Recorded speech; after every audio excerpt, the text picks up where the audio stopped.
إن الحمد لله نحمده ونستعينه ونستغفره ونعوذ بالله من شرور أنفسنا ومن سيئات أعمالنا. من يهده الله فلا مضل له ومن يضلل فلا هادي له. أشهد أن لا إله إلا الله وحده لا شريك له وأشهد أن محمدا عبده ورسوله. اللهم صل وسلم وبارك وأنعم على رسولنا ونبينا محمد بن عبد الله وعلى آله وأصحابه أجمعين.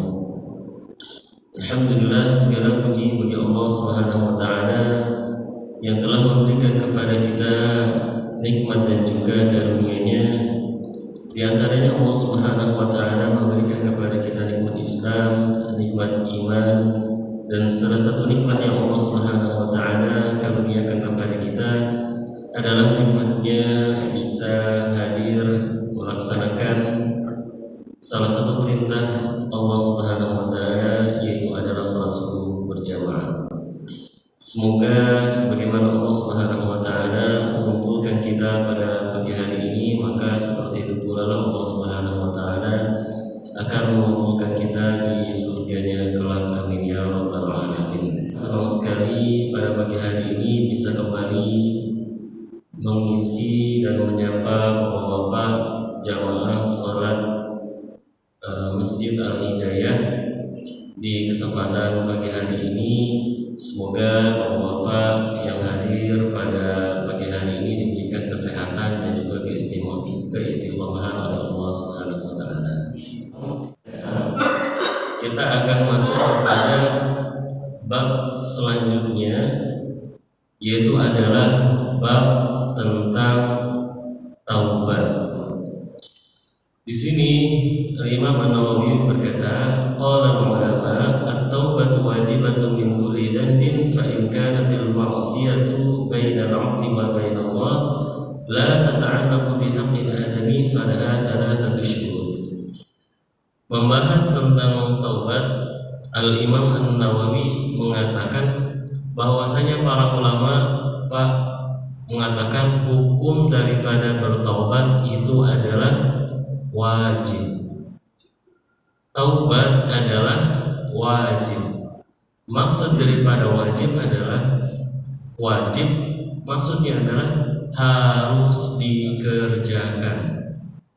Dan pada asalnya Pak, perintah kewajiban itu haruslah dilakukan sesegera mungkin, tidak boleh ditunda.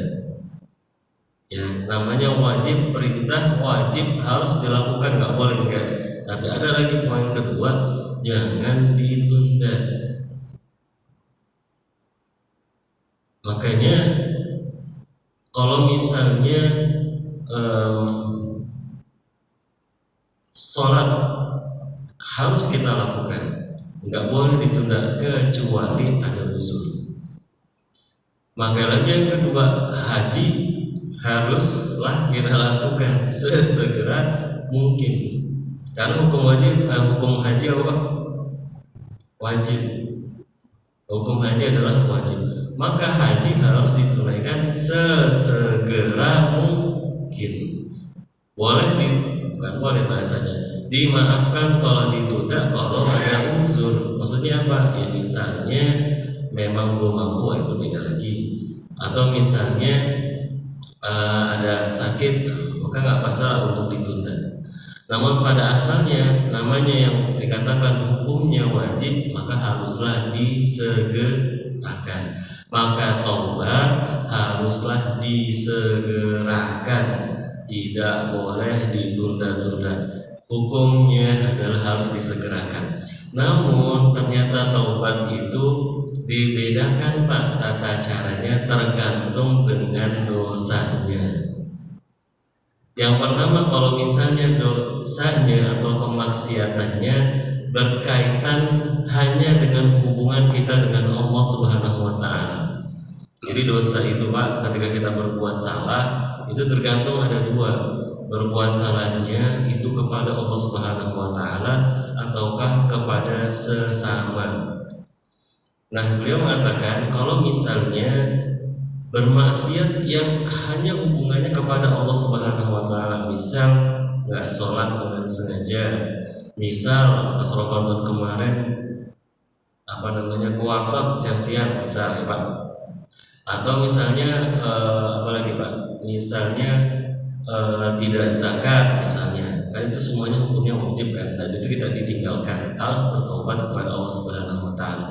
Nah, yang terkait ini maka syarat untuk bertobatnya ada 3. Yang pertama adalah an yatla'a 'anil ma'siyah, harus merasa ini adalah dosa, ini adalah kemaksiatan terakhir saya.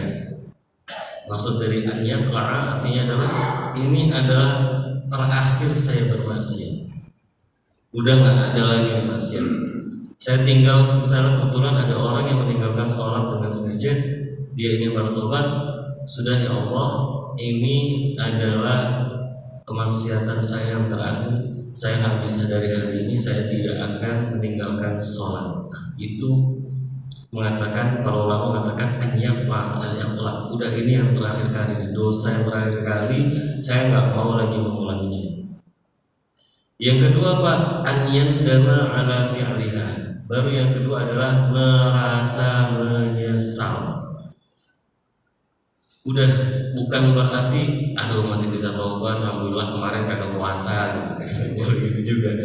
Alhamdulillah masih bisa tobat, dulu kagak sholat jamaah enak aja gitu. Nggak boleh seperti itu. Harus menyesal, ya Allah, kenapa kemarin meninggalkan sholat, ya Allah saya banget pahalanya.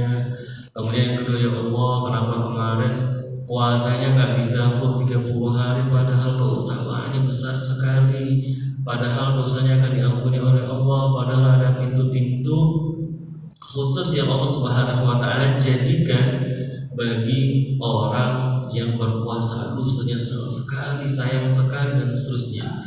Itu merasa menyesal dengan ketaatan yang pernah ditinggalkan kepada Allah Subhanahu wa taala. Dan yang ketiga Pak, an ya'zima an la ya'uda ilaiha abadan fa in fuqida ahadus thalathati lam tasih taubatuhu. Yang ketiga nih Pak adalah bahwasanya dia harus bertekad gak akan pernah mengulanginya lagi. Jadi pentingnya bertekad gak akan pernah mengulanginya lagi. Maka Bapak Allah Subhanahu wa taala, 3 hal ini jika dirasa kita pernah bermaksiat kepada Allah Subhanahu wa taala, kita ingat-ingat lagi nih apa dosa yang pernah kita lakukan, mungkin semasa muda kita, atau mungkin ketika kita sudah sudah mulai mampu, sudah mulai ada keluangan waktu dan mulai ada kesehatan.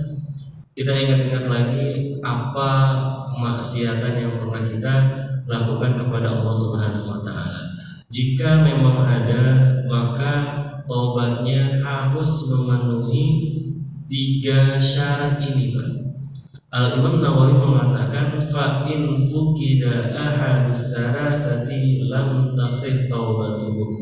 Jika seandainya 3 ini tidak dikerjakan, maka tidak sah taubatnya. Al-Imam An-Nawawi melanjutkan, wa in kanatil ma'siyatu tata'allaqu bi adamiyyin fa syurutha 4. Nah, kalau misalnya Pak, kemaksiatan, dosa yang kita lakukan itu berkaitan dengan sesama manusia, maka juga dijelaskan Pak tata cara taubatnya seperti itu. Dikatakan oleh Al-Imam An-Nawawi fasyurutuha 4, ada 4 syarat kita bertaubat jika kemaksiatan yang kita lakukan adalah berkaitan dengan sesama. Contohnya apa Pak? Mengadu domba sesama. Contohnya apa lagi Pak? Apa? Contohnya gibah. Apa lagi Pak? Mengambil hak orang lain, kemudian menfitnah, itu dengan sesama, kemudian mencelakai mungkin, dan seterusnya yang berkaitan dengan sesama. Cara tobatnya beda, Pak. Hadhihi thalath wa an yaqra min haqqi sahibiha fa in kanat malan aw nahwahu raddahu ilaihi. Syaratnya ada 4. Yang 3 adalah syarat yang tadi berkaitan dengan maksiat kepada Allah Subhanahu wa taala. Harus merasa ini adalah yang terakhir, saya nggak akan mengulanginya. Yang kedua adalah harus menyesal, dan yang ketiga harus bertekad untuk tidak kembali mengulanginya. Kalau misalnya ada seorang A ngambil barang milik si B, misalnya ngambil motor, misalnya Pak, dan seterusnya, maka dia haruslah bertobat kepada Allah Subhanahu wa taala dengan 4 syarat. Yang pertama, dia yakini bahwasanya saya ini mengambil motor ini adalah perbuatan maksiat terakhir saya, dan saya menyesali ya Allah telah melakukan hal ini. Dan yang ketiga, saya bertekad, benar-benar bertekad sekali tidak akan kembali mengulanginya. Plus yang keempat, Pak, yaitu adalah an yabra'a min haqqi sahibihi fa in kana malan aw nahwahu raddahu. Harus berlepas diri dari hak yang bukan miliknya. Maksudnya apa? Kalau tadi berkaitan dengan harta, maka harus dikembalikan kepada pemiliknya. Harus dikembalikan. Ini motor ini bukan miliknya. Nggak ada sedikit pun nggak ada sedikit pun haknya. Spionnya kah, atau stangnya kah, atau rodanya kah, itu nggak ada sama sekali. Itu bukan miliknya, maka harus dikembalikan. Kemudian wa in kana hadda qadfin wa nahwahu man kana minhu aw talaba 'afwahu wa in kana ghibatan istahallahu minhu. Kalau misalnya berkaitan dengan memfitnah, mencaci maki dan seterusnya, maka haruslah meminta maaf kepada korbannya. Harus meminta maaf, datangi orangnya, mengakui bahwasanya Pak, mohon maaf saya pernah melakukan A, B, C, D dan selanjutnya, tolong maafkan saya. Enggak bisa cuma ya Allah saya tadi sudah memfitnah orang tadi, saya tobat, enggak bisa. Harus datangi orangnya, sampaikan saya minta maaf.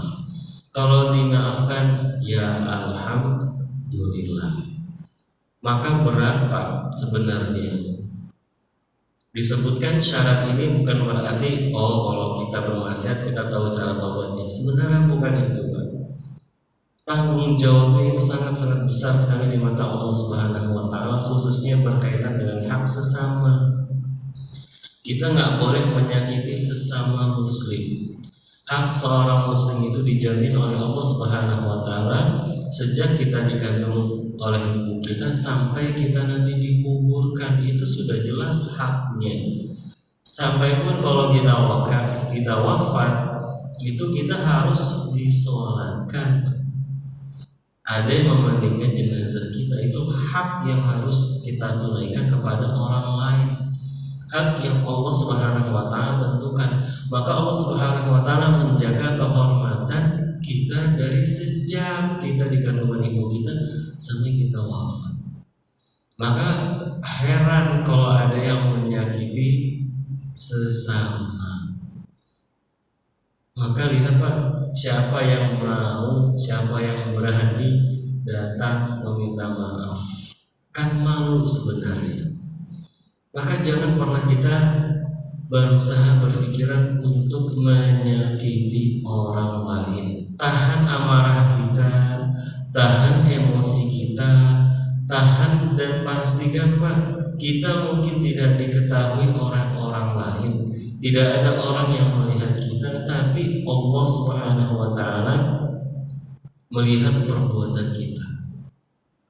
Kemudian beliau mengatakan, wa yajibu an yatuba min jami'i dhunubi fa in taba min ba'diha sahhat taubatuhu inda ahli al-haqqi min dhalika al-dhanb wa baqiya 'alayhi al-baqi wa qad tadahhara dalail al-kitab wa sunnati wa ijma'il ummati 'ala Dan seseorang itu hendaklah wajib untuk bertaubat atau selalu bertaubat kepada Allah Subhanahu wa taala dari segala kemaksiatan yang pernah ia lakukan. Kita haruslah bertaubat kepada Allah Subhanahu wa taala. Tidak jika hanya kita sadar dalam perbuatan kemaksiatan saja, gitu maksudnya Pak. Dalam keseharian kita haruslah ada momentum untuk bertaubat kepada Allah Subhanahu wa taala. Ini dikatakan para ulama wajib Pak, walaupun tidak seharus jika kita ada kesalahan yang langsung atau setelah kita kerjakan. Namun sebagai seorang muslim kita haruslah bertobat kepada Allah Subhanahu wa taala setiap saat. Sebagaimana Allah Subhanahu wa taala sebutkan di dalam surat An-Nur ayat 31, Allah Subhanahu wa taala berfirman, "Wa tubu ilallahi jami'an ayyuhal mu'minuna la'allakum tuflihun." Bertaubatlah kalian kepada Allah Subhanahu wa taala, semoga kalian menjadi orang-orang yang sukses, di dalam surat An-Nur ayat 31. Kemudian Allah juga sebutkan di dalam Al-Quran, banyak sekali kalau kita baca Al-Quran, perintah untuk bertobat kepada Allah Subhanahu wa taala, mengakui kemaksiatan yang pernah kita lakukan. Allah Subhanahu wa taala berfirman dalam surat Hud ayat 3, "Istaghfiru rabbakum tsumma tubu ilaih." Mintalah ampunan kepada Allah Subhanahu wa taala dan bertaubatlah. Di dalam surat Tahrim Allah Subhanahu wa taala berfirman, "Ya ayyuhalladzina amanu tubu ilallahi taubatan nasuha." Ya Allah, wahai orang-orang yang beriman, bertaubatlah kepada Allah Subhanahu wa taala dengan taubat nasuha atau dengan sebenar-benarnya taubat, murni, bersih sesuai dengan syaratnya dan benar-benar sempurna. Kita selalu diperintahkan oleh Allah Subhanahu wa taala dengan taubat yang nasuha, dengan sebenar-benarnya taubat. Kemudian Allah Subhanahu wa taala juga banyak sekali menyebutkan ayat-ayat yang lainnya, dan juga Nabi Muhammad SAW bersabda sebagaimana hadis Abu Hurairah radhiyallahu anhu, beliau mengatakan, "Sami'tu Rasulullah SAW yaqul," aku mendengar Rasulullah SAW bersabda, "Wallahi inni la astaghfirullah wa atubu ilaihi fil yawmi aktsara min 70 marrah." Aku bersumpah, Nabi SAW bersabda, bahwasanya aku selalu bertaubat kepada Allah Subhanahu wa taala setiap harinya, Pak. Setiap harinya sebanyak 70 kali. Subhanallah. Ini Rasulullah SAW. Ini adalah orang yang memiliki akhlak yang paling mulia. Benar-benar kemuliaan akhlaknya itu sudah diakui oleh orang banyak, ya. Bukan hanya beliau sebagai seorang nabi saja, tapi karena sosok beliau sendiri adalah orang yang sangat baik. Namun subhanallah, beliau selalu bertobat sebanyak 70 kali setiap harinya. Maka pertanyaannya, kita yang manusia biasa, yang gak ada satupun orang yang menjamin kesolehan kita, kebaikan, berapa kali kita bertobat kembali kepada Allah Subhanahu wa taala setiap harinya?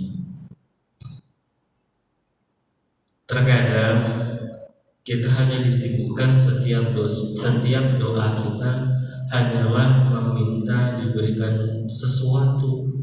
Ya Allah, berikan saya mobil, berikan saya motor, berikanlah saya rumah, berikanlah saya kesehatan, berikanlah saya rezeki yang cukup. Salah enggak salah, itu boleh dan bagus karena kita meminta kepada Allah Subhanahu wa taala. Namun yang mungkin kita luput adalah kita bertaubat kepada Allah Subhanahu wa taala dari segala kemaksiatan yang mungkin pernah kita lakukan. Maka jamaah yang dirahmati Allah Subhanahu wa taala, salah satu zikir yang baik adalah mengucapkan Astaghfirullahaladzim. Itu adalah salah satu zikir yang baik, Pak. Itu adalah salah satu zikir yang disunnahkan Nabi Muhammad SAW. Astaghfirullahaladzim, astaghfirullahaladzim, astaghfirullahaladzim. Ya Allah, aku meminta ampunan dari Engkau. Itu sangat simpel, tapi sangat-sangat bermakna di sisi Allah Subhanahu wa taala. Kemudian Nabi Muhammad SAW juga menyebutkan, wa anil Azzi bin Yasar al-Muzani radhiyallahu anhu qala Rasulullah sallallahu alaihi wasallam, ya ayuhan nas tubu ila Allah wastaghfiru fa inni atubu fil yaumi mi'ata marrah. Di dalam hadis yang lain dengan riwayat yang lain diriwayatkan oleh Imam Muslim, dikatakan bahwasanya wahai manusia, bertobatlah kepada Allah Subhanahu wa taala dan mintalah ampunan kepadanya. Sesungguhnya aku selalu bertobat dalam satu hari sebanyak 100 kali. Pertanyaannya, kita sudah berapa kali bertobat setiap harinya? Mungkin kita tidak bisa melakukan sebagaimana yang dilakukan Rasulullah SAW. Namun setidaknya setiap hari kita haruslah ada ucapan untuk meminta taubat kepada Allah Subhanahu wa taala, meminta ampunan kepada Allah Subhanahu wa taala. Kemudian di hadis selanjutnya, an Abi Hamzah Anas bin Malik al-Ansari khadim Rasulullah sallallahu alaihi wasallam qala Rasulullah sallallahu alaihi wasallam, lillahi afrahu bi taubati 'abdihi min ahadikum saqata 'ala ba'irihi wa qad adallahu fi ardin fala, muttafaqun alaihi. Nabi sallallahu alaihi wasallam bersabda, sesungguhnya Allah Subhanahu wa taala sangat-sangat bahagia jika mengetahui taubat dari hambanya, seperti kebahagiaannya seseorang. Bayangkan Pak, Bapak sedang berada di padang pasir dengan kendaraan Bapak gitu ya, kemudian tiba-tiba dengan unta misalnya, Bapak di padang pasir dengan unta Bapak untuk berkendara.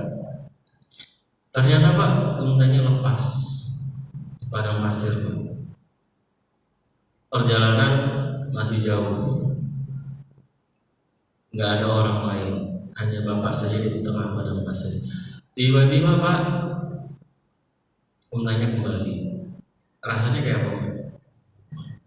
Wah, bahagia banget ya, bisa aduh, saya ekspresi udah nggak kebayang itu, pasti bahagia sekali gitu kan. Udah nggak kebayang nih kalau nggak ada kendaraan, nggak ada unta nih bisa kayak apa hidupnya. Itu bahagianya, sangat bahagianya kita. Walillahil masalul a'la, Allah Subhanahu wa taala disempurna lagi. Bahagianya ibaratnya seperti itu, Pak. Jadi itu seneng sekali, Pak. Bahagia sekali ketika Allah Subhanahu wa taala mendapati seorang hambanya itu bertobat meminta ampunan. Ini indah sekali lafaz hadisnya. Clear kita dapat bagaimana Allah senangnya itu seperti apa. Maka jangan sampai Pak, kita sebagai manusia biasa terlalu malu untuk bertobat kepada Allah Subhanahu wa taala. Di sini tidak dikatakan taubatnya misalnya untuk dosa yang terlalu ringan, kecil gitu, cuman ngambil sendal di masjid misalnya, itu nggak ringan juga sih Pak sebenarnya. Tapi anggaplah itu remeh di kita ya, nyolong sendal di masjid gitu, kan kita tinggal dibalikin ke masjid lagi gitu ya. Bukan yang ringan-ringan seperti itu Pak. Semua dosa, ketika seorang bertobat kepada Allah Subhanahu wa taala, Allah Subhanahu wa taala sangat suka, bahagia.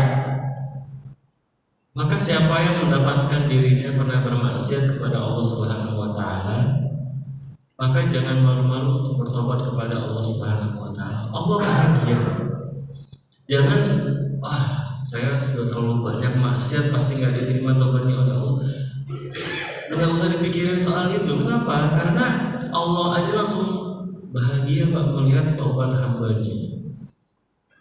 Langsung bahagia. Apalagi tentang diterimanya ataukah tidak diterima taubatnya, pasti akan diterima oleh Allah Subhanahu wa taala taubatnya. Jadi jangan pernah ditunda, jangan pernah malu-malu kepada Allah Subhanahu wa taala. Kemudian wa fi riwayat Muslim, dengan riwayat yang sama dijelaskan bagaimana tentang bahagianya Allah Subhanahu wa taala di saat melihat seorang hambanya bertaubat kepadanya. Kemudian hadis selanjutnya, wa an Abi Musa Abdullah bin Qais al-Ash'ari radhiyallahu anhu an Nabi sallallahu alaihi wasallam, inna Allah ta'ala yabsutu yadahu bil-laili liyatuba musii'un nahar wa yabsutu yadahu bin-nahari liyatuba musii'ul laili hatta tatlu'a asy-syamsu min maghribiha. Allah Subhanahu wa taala membentangkan tangannya, walillahil matsalul a'la, tidak kita mempersamakannya dengan makhluk, bil-laili liyatuba musii'un nahar, pada malam hari supaya menerima taubatnya orang-orang yang bermaksiat pada siang hari. Allah buka kesempatan di malam hari untuk kita bertaubat kepadanya. Wa yabsutu yadahu bin-nahari liyatuba musii'ul laili hatta tatlu'a asy-syamsu min maghribiha. Seperti itu pula Allah Subhanahu wa taala memberikan kesempatan untuk orang-orang yang bermaksiat di malam hari supaya bertaubat di siang harinya. Allah buka 24 jam bahasa kita tahu untuk bertaubat kepadanya. Allah buka selebar-lebarnya, seluas-luasnya bagi seorang yang ingin bertaubat kepada Allah Subhanahu wa taala. Jangan ditunda-tunda. Maka ditekankan sekali kita untuk selalu bertobat kepada Allah Subhanahu wa taala, selalu kembali kepada Allah Subhanahu wa taala. Kemudian di hadis selanjutnya, an Abi Hurairah radhiyallahu anhu qala Rasulullah sallallahu alaihi wasallam, man taba qabla an tatlu'a asy-syamsu min maghribiha taballahu alaihi. Barang siapa yang bertaubat sebelum matahari terbit dari arah mana Pak? Dari arah barat. Nanti maksudnya adalah gambaran di akhir zaman nanti, karena matahari akan terbit pada posisi yang berbeda. Ya, maksudnya apa? Kalau sekarang terbit dari mana Pak? Timur, terbenam di barat. Nah, di akhir zaman nanti atau salah satu tanda dari akhir zaman adalah kebalikannya apa? Terbitnya dari barat. Nah, dikatakan selagi kita bertobat sebelum masa itu datang, maka Allah Subhanahu wa taala akan menerima. Ini menunjukkan kasih sayangnya Allah Subhanahu wa taala kepada hambanya. Terkadang kita melihat, waduh, kalau misalnya kalau maksiat itu dosanya besar, bahayanya besar, ada neraka, disiksa dan sebagainya. Terkadang orang berpikir, ya Allah, mengerikan sekali, jahat sekali. Aduh, padahal Allah Subhanahu wa taala kasih sayangnya itu sangat luas, sangat lebar, dan sangat memperhatikan kita, Pak. Dari tadi hadis-hadisnya sangat mendorong segera bertobat kapanpun, dimanapun, maksiatnya apapun, kembali kepada Allah Subhanahu wa taala. Sampai sebelum datang hari kiamat, bertobat Allah Subhanahu wa taala pasti akan menerima taubat kita. Maka hadirin Allah Subhanahu wa taala, kita adalah hamba Allah Subhanahu wa taala, maka seharusnya kita dekat dengan Allah Subhanahu wa taala.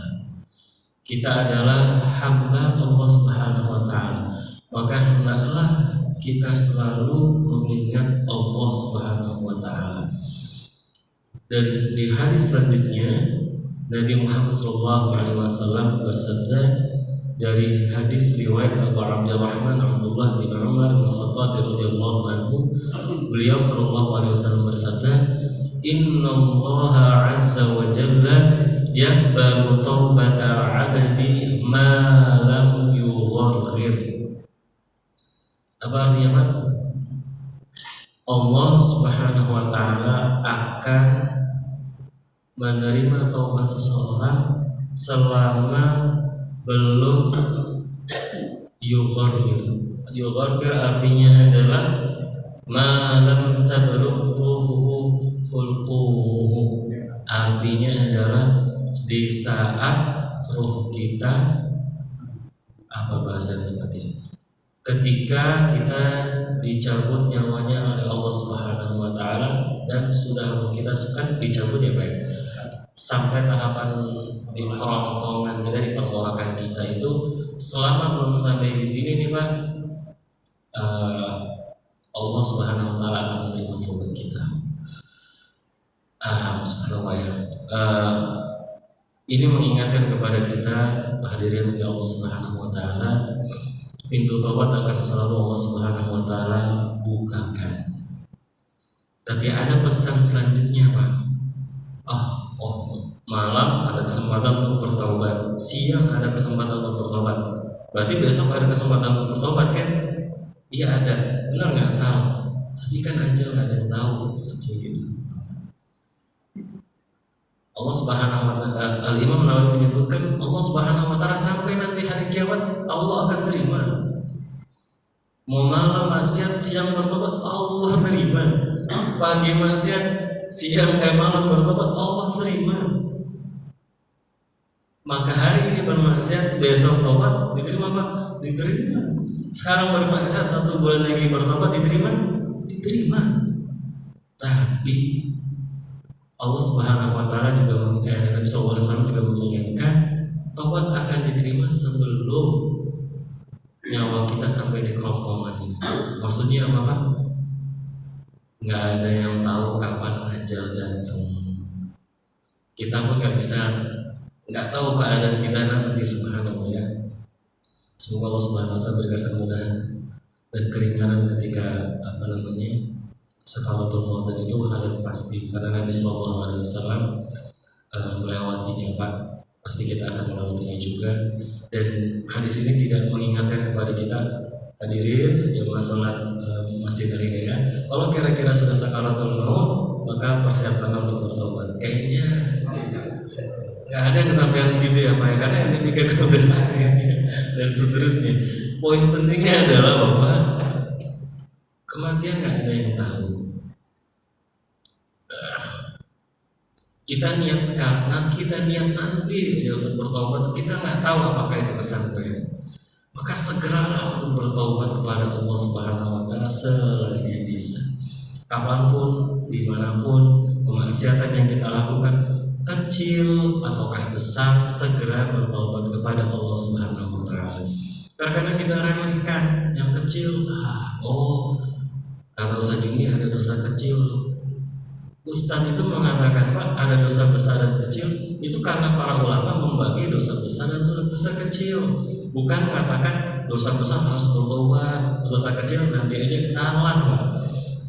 Dan poinnya lagi Pak, pembagian dosa besar dan dosa kecil itu bukan berarti tidak ada bahayanya. Yang besar itu berdasarkan ancamannya di dalam Al-Quran dan hadis. Maksudnya apa Pak?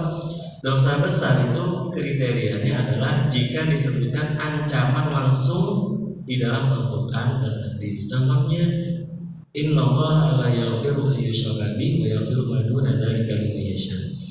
Allah Subhanahu wa taala berfirman, sesungguhnya Allah Subhanahu wa taala tidak akan mengampuni dosa syirik dan akan mengampuni dosa di bawah atau selain daripada kesyirikan. Ini kan ancaman, langsung jelas. Belum lagi dengan ayat-ayat yang lain, maka para ulama mengkategorikannya dengan dosa besar dan dosa kecil yang memang kemaksiatan kepada Allah Subhanahu wa taala yang mungkin lafaz hadisnya tidak terlalu jelas. Namun dosa kecil bisa menjadi dosa besar jika rutin dilakukan. Jika rutin dilakukan, itu bisa menjadi dosa besar kepada Allah Subhanahu wa ta'ala. Maka hadirin Allah Subhanahu wa ta'ala, baik, hadirin Allah Subhanahu wa ta'ala, 3 menit lagi kita masuk waktu syuruk, sekarang di 54. Di hadis yang terakhir ini benar-benar mengingatkan kepada kita semua untuk bertaubat kepada Allah Subhanahu wa ta'ala sebelum ajal datang kepada kita. Dan dari hadis-hadis yang sudah kita pelajari tadi, ingat Bapak, harus ditentukan dari sekarang setiap harinya kapan waktu kita bisa bertaubat kepada Allah Subhanahu wa ta'ala. Karena Rasulullah SAW selalu bertaubat 70 kali atau dalam riwayat yang lain sebanyak 100 kali. Maka kapan kita di setiap harinya bisa bertobat kepada Allah Subhanahu wa ta'ala harus sudah dipikirkan sejak sekarang. Dan semoga itu bisa menjadi kebiasaan baik kita, rutinitas kebaikan kita di setiap hari ini. Tentukan Pak, apakah waktu itu adalah waktu duha misalnya, ataukah waktu itu adalah setelah sholat zuhur, mungkin setelah kita ada aktivitas, kita sempatkan sholat sebelum kita makan siang, atau sebelum kita mulai melanjutkan lagi aktivitas kita sejenak dulu meminta kepada Allah Subhanahu wa ta'ala, kita bertobat kepadanya. Ataukah misalnya setelah kita beraktivitas full Pak setiap harinya, dan sebelum kita tidur Pak, ada sunah-sunahnya sebelum tidur ya Pak? Apa sunahnya Pak? Sunah-sunahnya adalah jangan lupa berwudu. Itu sunahnya Pak.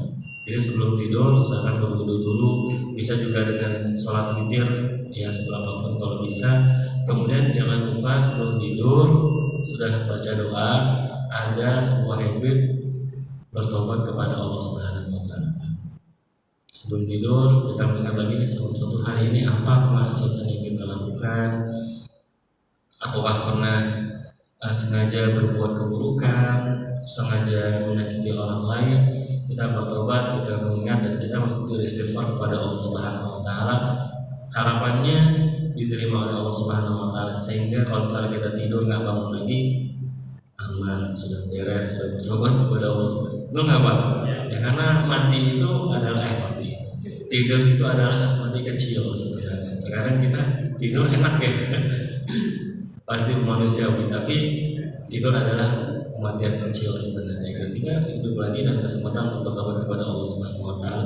Maka tentukan setiap harinya kapan momentum kita bertobat kepada Allah Subhanahu wa ta'ala.